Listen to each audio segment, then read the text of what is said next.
بسم الله الرحمن الرحيم عن أبي هريرة رضي الله عنه قال رسول الله صلى الله عليه وآله وسلم إن الله يرضى لكم ثلاثا ويكره لكم ثلاثا فيرضى لكم أن تعبدوه ولا تشركوا به شيئا وأن تعتصموا بحبل الله جميعا ولا تفرقوا ويكره لكم قيل وقال وكثرة السؤال وإضاعة المال رواه مسلم.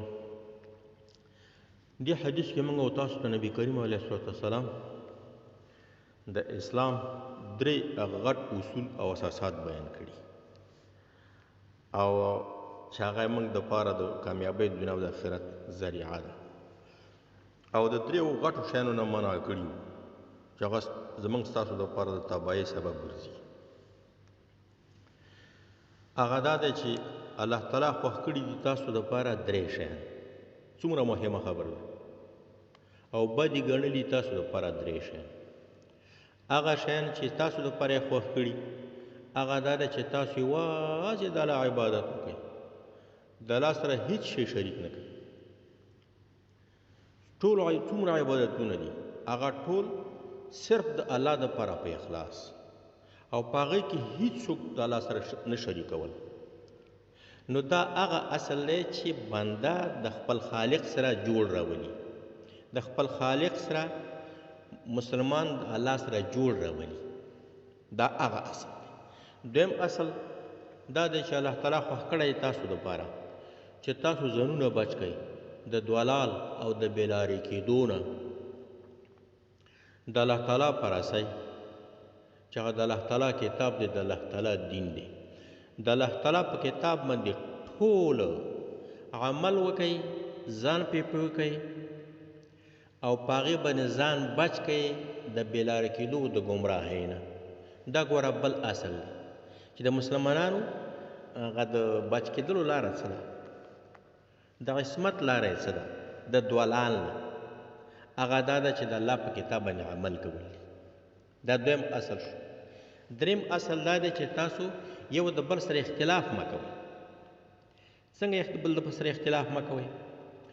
یو بل په دې مه وژنئ چې دا فارسیوانو پښتون دی، یو بل په دې مه وژنئ چې دا عرب او عجم دی، یو بل په دې مه وژنئ چې دا د فلنکي حزب دی، دا د فلنکي حزب دی، یو بل په دې باندې مه وژنئ چې دا د فلنکي سمت دی او دا د فلنکي سمت دی.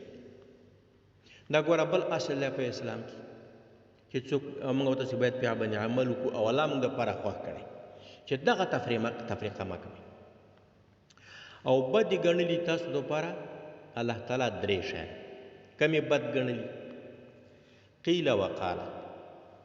د قیل وقاله دا معنا ده چې داسې خبره کیږي او یا فلانکی داسې خبره کوي. دا خو لفظي معنا شو. مطلب دې ته نه څه دی چې د داسې خبرې را نقلول چې هغې صحت او رښتینوالی نه وي معلوم.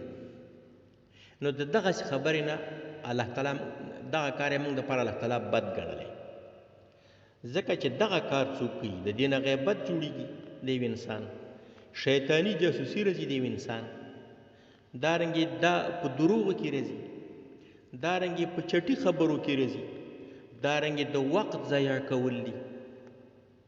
نو ځکه الله تعالی دا یې موږ دپاره بد ګڼلی. دا یو اصل شو.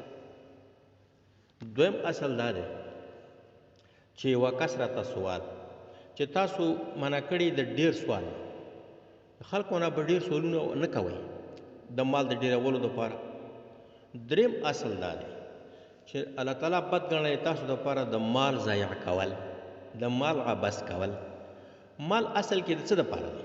د دې دپاره دی چې خلق پې نفع ورسي ځان ته او خلق پې نفع ورسي بل ته. مال د دغې دپاره دی، مال و دولت چې ځان دپاره پې نفع رسوي. به څرنګه وي؟ ځان ته پې خوراک جوړ کړي، ځان ته پې جامې واخلي، ځان ته پې سکاک جوړ کړي، ځان ته پې کور جوړ کړي، ځان ته پې سورلي و مرکب موټر واخلي او ځان ته پې خادم جوړ کړي، خادم ونسي مزدور. دا د نفع رسولو شو د خپل ځان دپاره. دارنګې مال د دې دپاره دی چې نورو خلکو ته نفع ورسوي. څنګه چې په یتیمانو خرچه وکړي، صدقه وکړي، په کونډو یې وکړي، په فقیرانو یې وکړي، مسجدونه مدرسې جوړې کړي. د اوبو څاګانې جوړې کړي، مریضانو ته دوی ورکړي، خپلولي پې پیوسته کړي، زکات ورکړي، حج ورکړي. نو دا مال دې دپاره دی چې خلکو ته پې نفع ورسوي.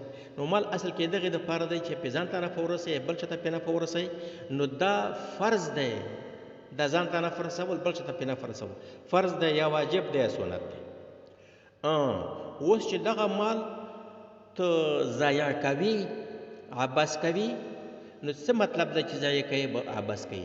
یا پې ځان ته ضرر رسوي یا بل چا ته پې ضرر رسوي. نو دا ضایع کولی بیا څرنګه دي؟ حرام دي، چې یا پې ځان ته ضرر رسوي یا پې بل چا ته ضرر رسوي. چې ځان ته پې ضرر رسوي به څرنګه وي؟ لکه نشهیي مواد استعمالول، شراب څکل، نسوار اخیستل، چرس استعمالول، افیون استعمالول او پوډر استعمالول. نو دا هغه شیان دي چې دا په دې مال باندې ته ځان ته ضرر ورسوي او چې بل چا ته پې ضرر رسوي. زنا پې کوي، لواطت پې کوي او دمې او سرودونه دا پې جوړوي، دارنګې اسراف پې کوي. نو دا بل چا ته پې ضرر رسول یا ځان ته پې ضرر رسول په دغې مال باندې دا څرنګه دي؟ دې ته ویلی شي د مال ضایع کول. او څرنګه دي؟ او حرام. نو ځکه نبي علیه السلام فرمایلي چې بد ګڼلی تاسو دپاره قیل وقاله، چې چا داسې وي او داسې، او ډېر سوالونه کول او ضایع کول د مال، چې مال به نه ضایع کوئ.